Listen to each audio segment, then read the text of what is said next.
आज के लेक्चर में स्टडी करेंगे कॉम्प्लेक्स वेरिएबल। कॉम्प्लेक्स वेरिएबल एकदम सिंपल टॉपिक है। सिंपली यहाँ पे आपको कॉम्प्लेक्स के कुछ बेसिक फार्मूला स्टडी करने हैं, उसी के साथ आपको इंटीग्रेशन एंड डेरिवेटिव के बेसिक फार्मूलाज भी आने चाहिए। और जो मोस्ट इंपॉर्टेंट कंडीशन है, फंक्शन आपका एनालिटिक है क्या नहीं, मतलब एनालिटिक फंक्शन का कंडीशन यहाँ पे हमें स्टडी करना है, वो आपका इक्वेशन कॉची राइमन इक्वेशन का स्टडी करना है। और उसी के बेस के ऊपर यहाँ पे ज़्यादातर न्यूमेरिकल एग्जाम में आते हैं। तो सबसे पहले यहाँ पे देख लेते हैं कॉम्प्लेक्स वेरिएबल। देखिए कॉम्प्लेक्स वेरिएबल से पहले आपको मालूम होना चाहिए कॉम्प्लेक्स नंबर ऑलरेडी आपने स्टडी किया है, लेकिन कॉम्प्लेक्स नंबर आपका क्या होता है Z. Z is equal to x plus I Y. X plus I Y आपकी क्या है, वेरिएबल है। एक्स और वाई आपकी क्या है, वेरिएबल है। तो सबसे पहले यहाँ पे समझ लेते हैं फंक्शन ऑफ जेड। देखिए फंक्शन ऑफ जेड, तो function of Z is equal to you plus I we. Function of Z is equal to you plus I V. देखो जो आपका फंक्शन है express in terms of real part and imaginary part. देखिए जो आपका function है उसे express करते हैं इन द रियल पार्ट और इमेजिनरी पार्ट। देखिए आपका ये रियल पार्ट होता है, u is the real part, वह आपका मालूम होना चाहिए। This is the real part और दिस इज आपका imaginary part, I V is the imaginary part. Imaginary part, function of Z is equal to you plus I V. U आपका real part होता है और वी आपका imaginary part होता है। अभी उसमें कॉम्प्लेक्स वेरिएबल क्या है, देखिए जो u आपका होता है एक्सप्रेस इन टर्म्स ऑफ, देखिए u को जो एक्सप्रेस करते हैं, देखिए u express in terms of x and y and same v express in terms of y, मतलब v express in terms of x and y, मतलब x भी हो सकता है y भी हो सकता है, दोनों भी हो सकते हैं। तो उसे हम लोग क्या कहते हैं, x और y आपके क्या वेरिएबल है, तो उसे हम लोग कहते हैं complex variable. Function of z is express in terms of x and y is called as the complex variable. तो यहाँ पे आपका मोस्ट इंपॉर्टेंट फार्मूला है function of z is equal to you plus I v. इसका हमें use करना है, उसे ऑलरेडी हम लोग डिनोट करते हैं अनदर वर्ड लेटर से।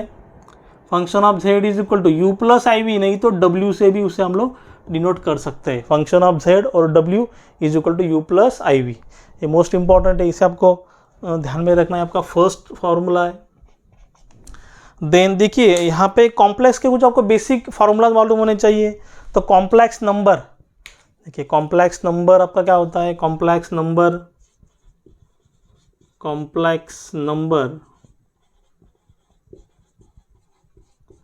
z इज इक्वल टू, देखिए complex number z is equal to x plus I y. Then complex conjugate, ये आपको मालूम होना चाहिए कंडीशन से। हमें कॉम्प्लेक्स कंजुगेट z बार उसे हम लोग कहते हैं simply x minus i Y. यहाँ पे क्या का सिंपली साइन आपका चेंज हुआ है।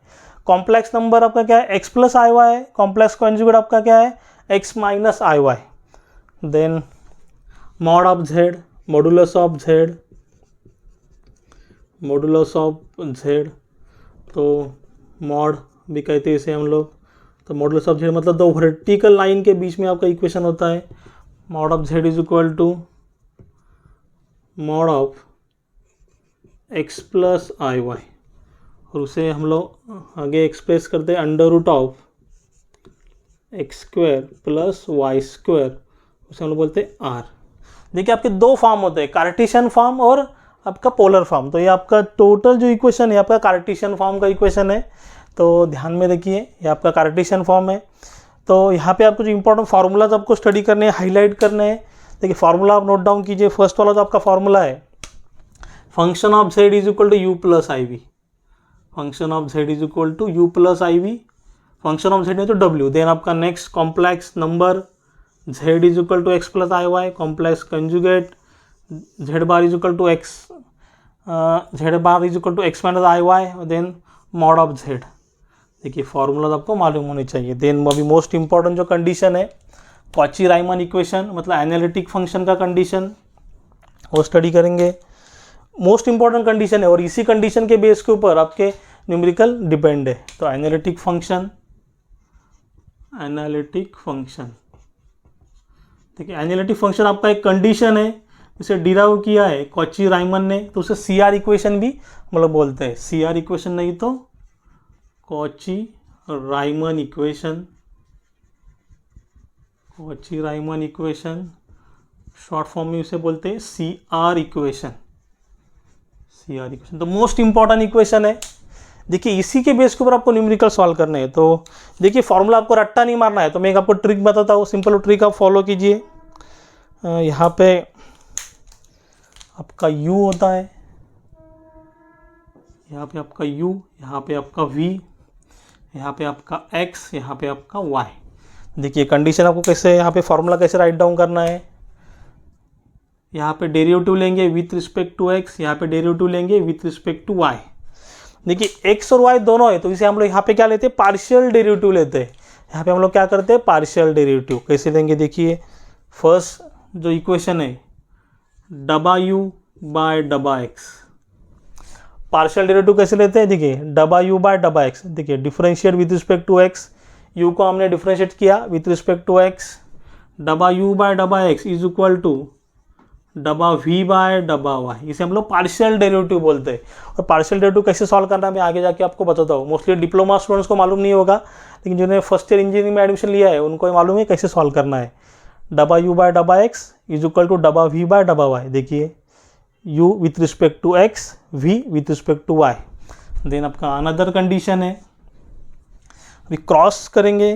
देखिए यहाँ पे क्रॉस करेंगे, यहाँ पे क्रॉस करेंगे, तो फर्स्ट ऐसे डेरिवेटिव लेंगे u with respect to y, डबा u बाय डबा y इज इक्वल टू, देखिए डबा u with respect to y, डबा u बाय डबा y, then v with respect to x, डबा v बाय डबा x, डबा v बाय डबा x। और यहाँ पे आपको ध्यान में रखना है जो आपका डबा v बाय डबा x है वो आपका निगेटिव होना चाहिए, अगर आपका पॉजिटिव है तो आपका निगेटिव होना चाहिए। तो ये कंडीशन अगर आप सेटिस्फाई करते हो तो यहाँ पे आपका फंक्शन क्या होगा, एनालिटिक होगा।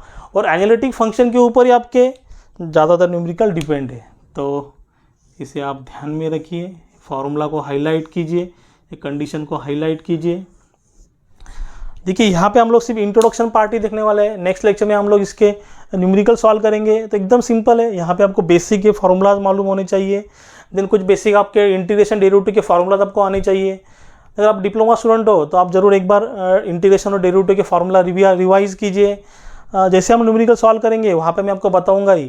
तो देखिए यहाँ पे मैं आपको सजेस्ट करूँगा जब आप 2 कलर के पेन यहाँ पे यूज़ कीजिए। अगर आप ब्लैक कलर का पेन यूज़ करें हो राइटिंग के लिए, तो हाईलाइट करने के लिए वहाँ पे ग्रीन और रेड कलर का पेन यूज़ कीजिए, तो फार्मूला राइट डाउन करने के लिए। अगर ब्लू कलर का पेन यूज़ कर रहे हो तो अलग कुछ तो पेन यूज़ कीजिए, मतलब हाईलाइट होगा कि यहाँ पे हमने कौन सा वाला फार्मूला यूज़ किया है।